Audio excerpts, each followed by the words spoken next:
What was it like just being back out on the field? Was there any kind of rust or anything like that coming back from the break? Yeah, I think anytime you take 10 days off, there's going to be a little bit of rust, just pre-snap, post-snap, things like that. But, I feel good with where we're at from an install standpoint. The thing that I've been challenging the offense with and we've been challenging our team with is 11 guys doing it together. And, obviously spring ball, you're moving guys around, new spots, new positions. So what we can't have is 10 guys do it right and one guy busting. So the more we can clean that up, the more efficient we'll be and the better we'll be able to execute offensively. Are there any guys in particular that you move around that you like, kind of their new spots? Yeah, so we're looking at some different lineups on the O-line. We're moving some of the receivers are getting some inside and outside reps. We're moving the tight ends all over the place. So, all of those guys are handling the information and the install very well. But now we just got to get better at what we're doing. Looked like a lot of Maven and Mikey early in practice today. How valuable are those guys with their assets? Yeah, I just think they're going to give us that explosiveness in the slot that, Tron was a really good player for us last year. He's going to be a great player for us this year in the slot. But, having some versatility with those guys, kind of the punt returner type bodies in there, we feel like it's going to give us a chance to be a little bit more explosive in the slot. And then Tron will be able to, win his one-on-one matchups outside. I know it hasn't been too many practices, but it feels like some of those new guys are kind of more comfortable than they were before the break. I mean, how much do you sense that they kind of grasp things and have really learned from that first week of practice? Yeah, the good thing is we got a good start before spring break, and even with our install meetings the 3 weeks leading up to spring ball. So again, I'm not as concerned with our guys knowing what to do. It's just how we're doing it. That's what we're focusing on when we're out here, is how well we can execute. Can you talk about Callaway? What makes him a little different from the next guy? Yeah, I mean, Callaway's a big, physical guy. He's explosive, and he's just learning right now. So you can tell whenever he knows what he's doing that he's got some juice to him. So our job is just to keep, getting him comfortable in the offense and in the scheme, and letting him go out and play at a high level. How many running backs can play in a game, assuming everybody's healthy?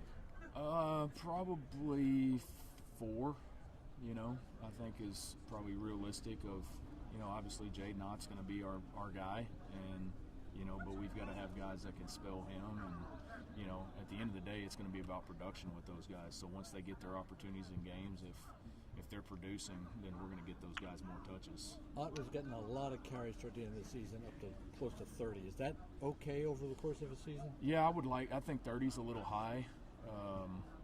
Because I want him to be explosive every time he touches it. But, with some of our depth issues we had at the end of last season, that was kind of where we were at. We had to lean on him, and he was able to handle that. So I think he definitely has shown that he can be that guy. But from a production standpoint and explosiveness standpoint, I think 30 would be the max of what I'd want him carrying it. Particularly early in the season? Yeah, I don't. That doesn't matter. That doesn't really matter to me. I mean, every game kind of has its own story, and so when you get into a game, guys get hot, and we let guys that are hot roll. So that's always just kind of drive to drive and game to game. Kind of get into the heavy part of recruiting season. As you kind of step in here, what's been your pitch to the recruits that you talk about why they should be playing in your system, and why you guys want them here?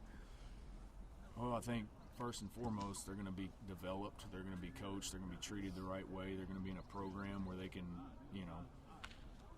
they can have the best of the best. They can be elite on the field, play Power 4 football, is what we say now, since there's no Power 5 football. But you're going to get to go line up against the best in the country. You're going to Auburn, you're going to Florida State, Miami's coming here, you're playing in a big-time conference.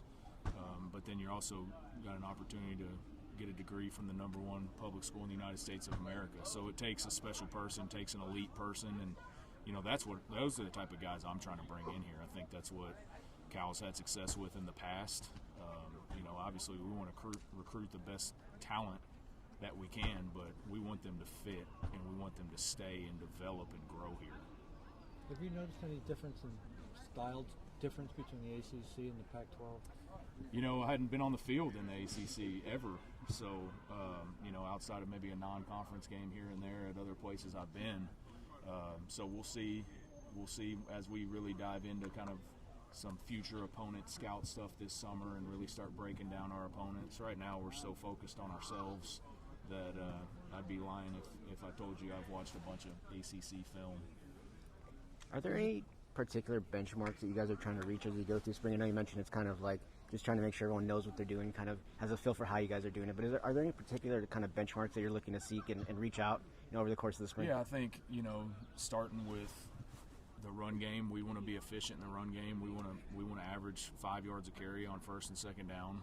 We want to be efficient in short yardage. Those are things that we'll track throughout the spring, and then we want to be efficient in third down in general. So whether it's third, medium, third, and long, we have to stay on the field. We're tracking all of that stuff every day. We're tracking completion percentages of the quarterbacks. Those guys, depending conceptually on what we're running. Now, if we're pushing the ball down the field, you're not going to complete 70% of those. But if we're running, our quick game stuff and our RPO stuff, we need to be over 70% completing that. So those are all things that we're keeping track of and kind of evaluating as we go through the spring. When you looked at the first week, what was kind of the message to the quarterbacks? Keep it up. Keep it up. I thought they handled everything really well the first week of practice. They've competed really well. They've worked really well together. I think they're making each other better. And Coach Gilbert's done a great job of really tying their feet into their eyes and their progressions and everything else. So I like where they're at and where they're headed. Go ahead. Is there any chance there will be a number one quarterback at the end of spring? I said it last time I was up here. Fernando's our number one quarterback right now. He's our returning starter. Obviously, Chandler has played a lot of football and is a really good player as well. So I don't think there's a timeline on anything. We're just like we're doing at every position across the board. We want to continue to bring in competition. We want those guys to challenge each other, and the more we can create that competition, the better everyone's going to get. And so, I don't